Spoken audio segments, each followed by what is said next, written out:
pregnancy isn't really an illness, is it? Do you think someone will come to help if you pretend to be sick like that? My husband throws heartless words at me as I suffer from morning sickness, even though he has never experienced it himself. In the midst of my struggles to be understood, divine punishment befell my husband, who had consistently neglected me. My name is Megan. I met Taylor, my husband, at work and we got married. He is an office worker who continues to work without retiring. In the 3rd year of marriage, finally I became pregnant with our long-awaited first child. On the day I found out about the pregnancy, I promptly informed my husband. Taylor, we're going to be parents. Upon hearing this, my husband's eyes widened. Wait, seriously? Me, a father? I went to the hospital today, and I'm already in the 8th week of pregnancy. Wow, seriously? I'm so happy. Thank you, Megan. He hugged me tightly and promised, I'll do my best. A few days later, we also reported the news to my in-laws. My in-laws always tried not to put pressure on me, saying, children are a gift. I wanted to report to these kind people as soon as possible. Thank you, Megan. To think I'll see my grandchild's face so soon. I'm really happy. Right, wife? Yes, that's right. For Taylor to become a father, it feels like a dream. Thank you so much. Our in-laws shed tears of joy. My mother-in-law, who had given birth, was especially concerned about my body on a regular basis, asking me if my body was fine. A kind husband and wonderful in-laws. I'm sure we'll live happily ever after. That's what I thought. 2 weeks after the pregnancy was confirmed, suddenly, something strange started happening to my body. I feel nauseous. Could this be morning sickness? Whether asleep or awake, the queasy sensation persisted, and I was constantly attacked by nausea, even at work. Perhaps because of that, I couldn't eat properly and my health deteriorated rapidly. Although I had planned to work diligently until maternity leave, in this condition, it was impossible to continue. With that in mind, I decided to discuss it with my husband. Taylor, can I talk to you for a moment? What's up? Actually, due to morning sickness, my body is really struggling. I'm thinking of resigning from work before taking maternity leave. Really? If that's what you've decided, it's fine, right? Yeah, thank you. Surprisingly, his quick approval left me somewhat taken aback. Perhaps he respected my feelings that much? Originally, my retirement after childbirth was already planned, so maybe he saw this as a slightly accelerated version. Since my parents' health was not good, and they lived far away, there were no plans for me to return home for childbirth. Although there were anxieties about the first childbirth, I believed that with my husband by my side, we could overcome anything. So I spent my days thinking that way. 1 month later, it took time for the handover, but I successfully resigned from my job. Now all that was left was to live a relaxed life until childbirth. However, my health didn't improve at all. At first, I tried to do as much housework as possible, but as my belly grew, even that became challenging. Taylor, sorry. Starting tomorrow, is it okay if we just have bread for breakfast? When I asked my husband this, he turned around with a surprised expression. Huh? Why? I give you money for living expenses, right? No, it's not about the household budget. It's just that morning sickness is really taking a toll on me. Waking up in the morning is really tough. I'll buy the bread, so you can have it as you like. So you mean I have to prepare it myself? Huh? You want to take your time in the morning, so I prepare it myself, eat, and go to work. Is that it? It's not like that at all. I can't believe this. I'm working hard every day to provide for both of us. And now, you've become a housewife, thinking you don't have to handle the housework." Saying that, my husband left the living room. Why? Why did he speak like that? I didn't choose to be in this situation willingly. I'm enduring these difficult days to raise our baby. Suppressing emotions with nowhere to go, I cried alone. I tried to convince myself that someday things would get better, even if it felt forced. Time passed, and I finally entered the 9th month of pregnancy. In the midst of swelling emotions, I desperately continued to manage the household chores. "Sorry, Taylor, can you take out the trash today?" One morning, I called out to my husband as he was leaving for work. "Huh? Isn't taking out the trash something you always do yourself?" "Yes, but today's trash is really heavy. My stomach has been aching since the morning, and it's tough today. Can you please help just for today?" At that moment, unbelievable words came out of my husband's mouth. "Hey, Megan, you're a housewife, right? Who do you think you are?" "Huh? What do you mean, who do you think you are?" What was he asking me? Without waiting for my answer, he continued. "I've been thinking, pregnant women aren't really sick, right? So why are you acting like you're in such pain?" Pretending to be in pain? What are you talking about? I'm really struggling. "So you think by acting like you're feeling unwell, someone will come to help you, huh? Megan, I never thought you'd be that cunning. I'm a bit shocked." Wait a minute. It's really not like that. Certainly, I might not be sick, but my body is in pain, and my stomach is so heavy. "Let me be clear. You're overly pampering yourself just because you're pregnant. Lately, the cooking and cleaning have been slacking off, and for a wife, you're getting pretty dangerous, aren't you? Asking your husband to take out the trash before work is outrageous." Saying that, my husband left for work. I can feel that my surprise gradually turned into anger. "Who do you think you are? I'm raising our child in my stomach, you know. I'm not asking for sympathy, but couldn't there be a little consideration?" With this incident, I stopped relying on my husband. Even though there was a concern about something happening to our unborn child, I thought it was better than arguing with my husband and feeling uncomfortable.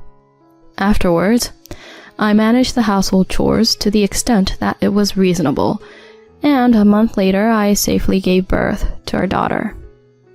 Our newborn daughter was truly adorable, enough to make the pain of childbirth disappear. Even though my husband didn't help at all during the pregnancy, he did show affection towards our daughter. But he truly only dotes. He never changes diapers, feeds milk, or soothes her when she cries. There. Melissa is so cute. Ah, she smiled. You're just like me. You've got the most adorable eyes in the world." Huh? She feels like crying for some reason. Hey, Megan, let me pass her." When our daughter is in a good mood, he holds her, dotes on her, and if she starts fussing, he hands her over to me. He pays no attention, even when I'm doing housework. By having our daughter handed over to me according to my husband's convenience, the efficiency of housework is deteriorating rapidly. On top of that, due to feeding every 3 hours, I can hardly get a decent sleep. While awake, I'm always in a daze, using up my energy similar to when I was pregnant. One day, something happened. Even on this day, while nursing our daughter, I was about to enter the bedroom when I received a message on my smartphone saying, "Come here for a moment." Come here for a moment? And it's not the next room. I'm struggling with sleep deprivation and a headache, diligently nursing, and despite all that, feeling frustrated in my mind, without waiting for my response, a message arrived stating, "Quickly." Taking advantage of the moment when our daughter fell asleep, I headed to the room next door where my husband was. When I opened the door, my husband was wrapped up in a blanket on the bed. As soon as he saw my face, he grimaced and said, "You know, my head hurts. Bring some water." "Isn't it because you were drinking late last night?" I sighed in disgust, and my husband retorted in an irritated voice. "Are you trying to say it's a hangover?" "That's not it. It's definitely some kind of illness. Hurry up and bring me water." What's with that way of speaking? Why are you always so high and mighty? Huh? What about you? How can you not bring water when your own husband is suffering? That's the worst. At that moment, my love for my husband quickly faded within me. This is ridiculous, using me only when you're in pain. Even during my pregnancy, you were so cold. If it's come to this, I'll tell him all the resentment I've been holding back. I took out my smartphone and called my in-laws. "Oh, sorry to bother you so suddenly. Is this you, Mom? Taylor is complaining about something really serious." Yes. He's making a fuss about being sick. Can you come over?" My husband looked at me with a confused expression. After hanging up the phone, I said to my husband, "Your parents are coming over now." Calling my parents as being so dramatic. Dramatic? You're the one who made a fuss about being sick, right? Even so, there's no need for the parents to come. I just wanted you to bring me water. If you wanted water, couldn't you have done it yourself? What's with that way of talking? Who do you think you are? Who do you think you are? That's my line. Suddenly raising my voice, my husband flinched. Don't shout like that. It echoes in my head, you know? So what? You never cared for me when I was in pain. Why do I have to care for you when you're in pain? Isn't that fair? Well, I won't let you forget it. During morning sickness, you ignored me, even though I asked for a little help. To make matters worse, you insulted me with, "Who do you think you are?" even though you're a housewife. No, that is... You're the one acting high and mighty. I've been desperately raising your child in my womb for 10 months. Calm down, Megan. Pregnancy is over, right? There's no use barking back now. Smirking, my husband continued to stare at me. It's over? Who said it was over? Who said it was only during pregnancy? Huh? Even after Melissa was born, right? As usual, you don't help with housework, and you leave Melissa's care to me. You're just pampering, and in the end, you're not doing anything, right? What? That's not true, is it? I properly take care of Melissa. Properly what? You'd like to say that you're taking care of your child, but all you're doing is giving Melissa a little attention when she's in a good mood. When she is about to cry, you push her to me, and you don't do anything with diapers or milk. Where's the childcare in that? Tell me, okay? Well, that is... As I confronted my silent husband, the doorbell rang. When I opened the door, my concerned parents-in-laws were standing there. After guiding them to the bedroom, I told them, "Mom, Dad, I think it's rude to say this right after you came, but I want to divorce Taylor." Huh? All three, except for me, opened their mouths in unison. Megan, divorce? You're lying. Why? I explained to my husband once again, who still didn't understand his own faults at this point. Why? You still don't get it? During pregnancy after childcare started, you've never once comforted me, have you? That's not true. I just... Pregnancy is not an illness. Being pregnant doesn't mean you can be too dependent. Didn't you say those things to me? Even when I was suffering from morning sickness, you didn't help, not even with taking out the trash. And even after Melissa was born, you didn't cooperate with changing diapers or preparing milk.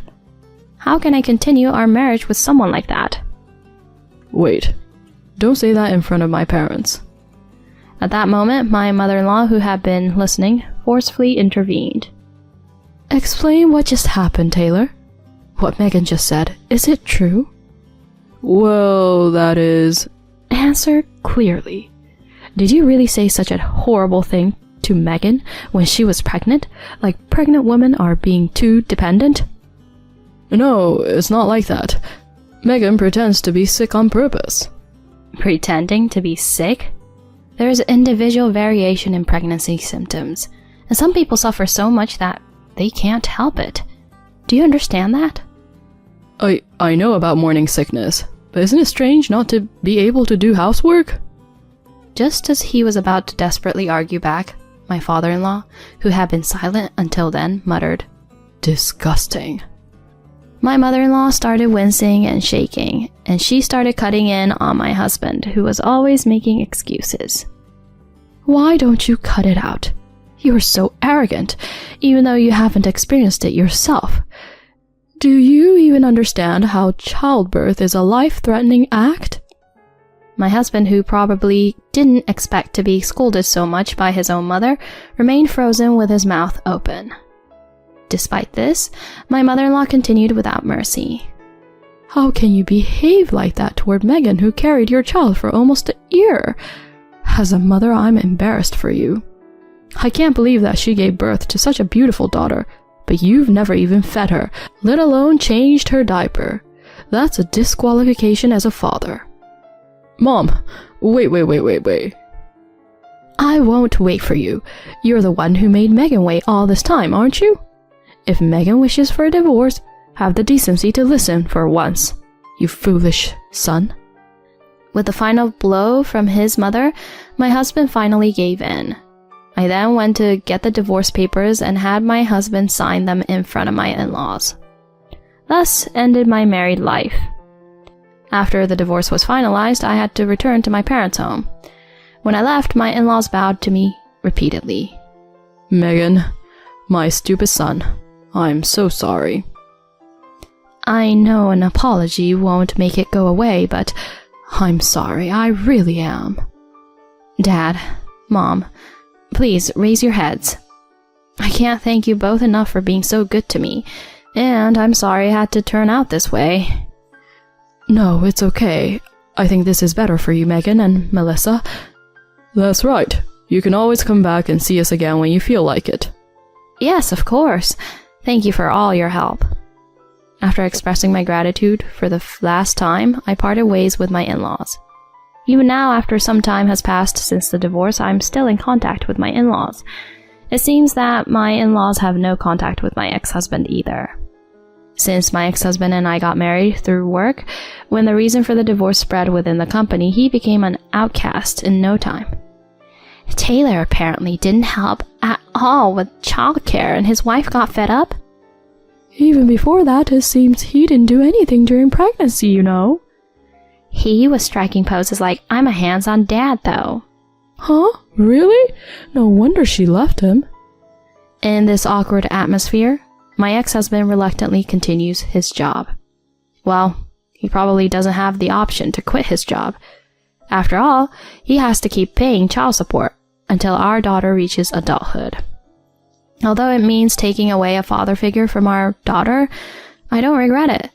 I'm sure Melissa will understand when she grows up. From now on, I plan to raise our daughter well with the help of both parents.